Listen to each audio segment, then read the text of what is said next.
This channel does not promote any violent, harmful, or illegal activities. All content provided by this channel is meant for an educational purpose only. Top quality और consistent performance के लिए सिर्फ silver pump नाम याद रखना। শুধুমাত্র কি সমতলে শিক্ষক নিয়োগে দুর্নীতি হয়েছে না অভিযোগ তো পাহাড়েও উঠেছে পাহাড়ে নিয়োগ দুর্নীতি মামলাতেও কি তাহলে এবার শিক্ষকদের বেতন বন্ধ হতে চলেছে পাহাড়ে নিয়োগ দুর্নীতিতে বেআইনিভাবে নিযুক্ত ৩১৩ জন শিক্ষকের বেতন বন্ধ করা উচিত বলল হাইকোর্ট দুর্নীতি করেছেন জিটিএ নিয়োগের ক্ষেত্রে ব্যাপক দুর্নীতি বিনয় তামাং সহ মমতার যারা পেটোয়া লোক ছিলেন দুর্নীতি করেছেন আজকে আদালত বলেছেন পরিষ্কারভাবে ৩১৩ জনের বেতন তো বন্ধ করতেই হবে এবং আরও ৪৫৯ জনের কথা যখন আমি বললাম সেটা আমি পরে আলোচনা করে দেখছি কী করা যায় দুর্নীতি ছাড়া অন্য কোনো কিছু কি মমতা সরকার করেছে প্রতিটি জায়গায় নিয়োগ নিয়ে এই ধরনের দুর্নীতি হয়ে আছে আগামী দিনে যেভাবে একের পর এক মামলা হচ্ছে এবং এইভাবে যদি চাকরি বাতিল হতে থাকে গোটা পশ্চিমবঙ্গে একটা অরাজকতার সৃষ্টি হবে বলে আমার মনে হচ্ছে কারণ এই রাজ্য সরকার এমন মানে পাপ করে রেখেছে সেই পাপ এখন ফুটে বেরোচ্ছে মাটি খুঁড়ে বেরোচ্ছে সমস্ত পাপ এই সরকার আসার পরে কোনো রিভিউ হয়নি কোনো সিস্টেম দেখা হয়নি যে কী চলছে কি ঠিক কি ভুল ফলে লোকে আন্দোলন করতে বাধ্য হচ্ছে আমার মনে হয় যতক্ষণ এই সরকার না যাচ্ছে বা রাষ্ট্রপতি শাসন না হচ্ছে এই সমস্ত কিছু যে চক্রান্ত তার সত্য সামনে আসবে তাহলে আমাদের নজর থাকবে যে পাহাড়ে যে সমস্ত শিক্ষক নিয়োগে দুর্নীতি হয়েছে তাদের এবার বেতন বন্ধ হয় কিনা সেদিকে কিন্তু 2016 সালে যে প্যানেল বাতিল হয়ে গিয়েছে সুপ্রিম কোর্টের নির্দেশে এসএসসিতে তাদের তো প্রত্যেকের নজর ছিল গতকাল নেতাজি ইন্ডোরে কারণ চাকরিহারা শিক্ষকদের মুখ্যমন্ত্রী কি বার্তা দেন লক্ষ্য ছিল সেদিকে মুখ্যমন্ত্রী বার্তা দিলেন কিন্তু কি বার্তা দিলেন যারা পাকা চাকরি হারিয়েছেন তাদের স্কুলে গিয়ে ভলান্টিয়ার শিক্ষক হতে বলেছেন মুখ্যমন্ত্রী বলেছেন পুষিয়ে দেবেন এতে কি আদৌ সন্তুষ্ট চাকরিহারা শিক্ষকরা দেখুন তো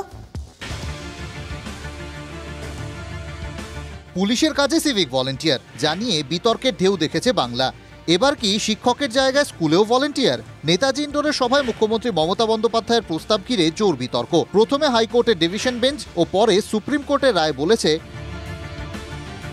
নতুন নিয়োগ পরীক্ষার ব্যবস্থা করতে হবে ততদিন কি হবে মুখ্যমন্ত্রী প্রথমে বলেছেন আপনাদের তো কেউ চাকরি টার্মিনেট করেনি এখনো পর্যন্ত করেছে কি কোনো নোটিশ পেয়েছেন এরপরই আবার বলেছেন আপনারা বাচ্চাদের পড়াবেন না আপনারা স্কুলগুলোতে ক্লাস করবেন না তখন যদি সুপ্রিম ভলান্টারিলি সার্ভিস কিন্তু সবাই দিতে পারে সেখানে কিন্তু আটকাবার কোনো জায়গা নেই আপনারা সার্ভিসে যান ভলান্টারিলি সার্ভিস করুন পাকা চাকরি খুইয়ে ভলান্টিয়ার শিক্ষক চাকরিহারারা স্বেচ্ছাশ্রম দিলে স্কুল না হয় বাঁচবে কিন্তু চাকরিহারাদের সংসার বাঁচবে কিভাবে মুখ্যমন্ত্রীর আশ্বাস 2 মাস সাফার করলে 20 বছর সাফার করতে হবে না আর ওই 2 মাসও পুষিয়ে দেবো এবং আপনাদের চাকরি ব্রেক হবে না কিভাবে পুষিয়ে দেবেন তা অবশ্য স্পষ্ট করেননি মুখ্যমন্ত্রী শিক্ষা দফতরও কোনো ব্যাখ্যা দিতে পারেনি মুখ্যমন্ত্রী শুধু বলেছেন আইন বাঁচিয়ে এই বন্দোবস্ত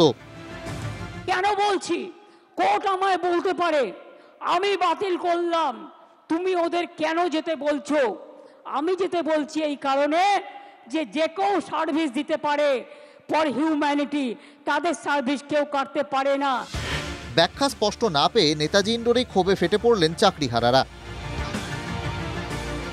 কোন শিক্ষক মহল ভলান্টিয়ার টিচার হতে রাজি নন কারণ আমরা পরীক্ষা দিয়ে নিজের যোগ্যতা দিয়ে চাকরিটা পেয়েছি শুধুমাত্র আমাদের টাকার বিষয় নাই আমাদের সম্মানের বিষয় এখানে জড়িয়ে আছে কারণ আমরা চোর অপবাদ নিয়ে রাস্তায় বেরোতে পারবো না ভলান্টারি সার্ভিস আমরা গ্রহণ করব না কোথায় সব বেতনে আমরা আমাদের সার্ভিস ফেরত চাই এটাই আমাদের দাবি শ্রমিক ছাড়া আমরা করতে পারবো না কেন পার্মানেন্ট চাকরি ভর্তি হয় কেন ভলান্টিয়ার হয়ে যাব মুখ্যমন্ত্রীর সভার পর বিন্দুমাত্র সমাধানের পথ খোলেনি দাবি বেশিরভাগ চাকরিহারাদেরই সুন্দর ধোঁয়াশার মধ্যে আছি বুঝেই উঠতে পারছি না কি ঘটে গেল ভলান্টিয়ারি সার্ভিস দিতে আপনার তো অসুবিধা নেই 2 মাস পরে আমরা পুষিয়ে দেব আপনাদের আমাদের কি আদৌ আমরা বহাল রইলাম আমাদের নেক্সট প্ল্যান কি যদিও মুখ্যমন্ত্রী বলছেন আমাদের plan A ready B ready C ready D ready and E ready কতটা তৈরি সত্যিই তৈরি দ্রুত প্রতিফলন দেখতে চাইছেন চাকরিহারারা সুমন সুজয় ও সায়ন্তর রিপোর্ট TV9 বাংলা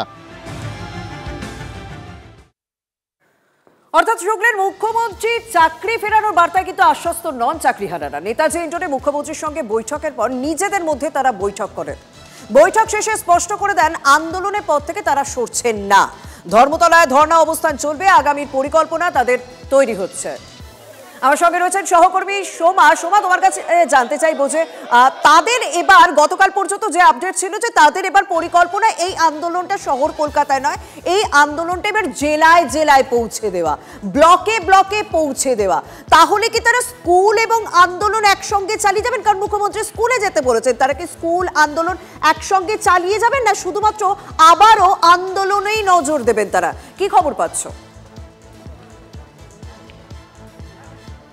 হ্যাঁ দেখো, আমি রয়েছি শহীদ মিনারের প্রাঙ্গণে, অর্থাৎ এখান থেকে কিন্তু তাদের আন্দোলনের সূত্রপাত হয়েছিল। গতকালই কিন্তু আমরা দেখেছি যে এখানেই যোগ্য শিক্ষকেরা তারা এখান থেকে কিন্তু একটি তালিকা তৈরি করে, পাস তৈরি করে তারা গিয়েছেন নেতাজি ইন্ডোরে এবং সেখানে মুখ্যমন্ত্রীর সাথে তারা কথা বলেছেন, দেখা করেছেন। তাদের আগামী কী কর্মসূচি রয়েছে আমি সরাসরি কথা বলে নেব। আমার সাথে এখানে রয়েছেন চাকরিহারা শিক্ষক। এবার আপনাদের কি কর্মসূচি রয়েছে? মুখ্যমন্ত্রী যেটা বলেছেন যে স্কুলও চালিয়ে যেতে হবে, ফলে আপনারা কি আন্দোলনের পথে থাকছেন, কি করছেন, আপনাদের কি পূর্ণ? আমাদের তো দাবি দেওয়া যতক্ষণ পূর্ণ না হচ্ছে আন্দোলন তো করতেই হবে। কারণ এখানে যে সুপ্রিম কোর্টের রায়টায় বলা হয়েছে, আপনারা নিশ্চয়ই দেখেছেন যে যোগ্য অযোগ্য দুটো ক্যাটাগরি ভাগ করে দেওয়া হয়েছে। তো এটা তো আর এমনি এমনি বলা হয়নি, সুপ্রিম কোর্ট তো আর ভুল কথা বলবেন না। নিশ্চয়ই উনি পরিসংখ্যানটা হিসেব করেই বলেছেন। তাহলে হিসেবটা কিসের ভিত্তিতে হলো? আপনার কাছে সেই ডাটাটা নিশ্চয়ই আছে যে এতজন যোগ্য এতজন অযোগ্য, তাহলে তো সেগ্রিগেশন হয়ে গেল। আবার সুপ্রিম কোর্ট কেন সেটাকে ক্যান্সেল করলো যে যোগ্য অযোগ্য সবাই বাতিল? এটা তো হতে পারে না। যদি আমি ফেল চিহ্নিত করতে পারি তাহলে বাকিরা কি পাস নয়? একটা বোর্ড এক্সামে যদি 10% বা 20% ফেল করে তাহলে বাকি 80%কে কি আবার প্রমাণ দিতে হবে তারা পাস করেছে কি না? এটা কেন? একমাত্র এটা রাজ্য সরকারই পারেন যে যোগ্য অযোগ্য সিবিআই যে লিস্টটা দিয়েছে আমরা সেটা মেনে তালিকা সুপ্রিম কোর্টে দিয়ে আমরা যোগ্যদের বাঁচিয়ে নিয়ে আসব। রাজ্য সরকারকেই করতে হবে। আর যদি কোর্ট সিবিআইয়ের ডেটাটা না মানেন, সরকার না মানেন, তাহলে সরকারকেই প্রুফ করতে হবে যে সিবিআইয়ের ডেটা যদি ভুল হয়। তো বুঝতেই পারছেন যে তারা তাদের নিজের অধিকার ছিনিয়ে আনবেন, সেই অধিকার ছিনিয়ে আনবেন আন্দোলনের পথ ধরেই। অনেক ধন্যবাদ সোমা।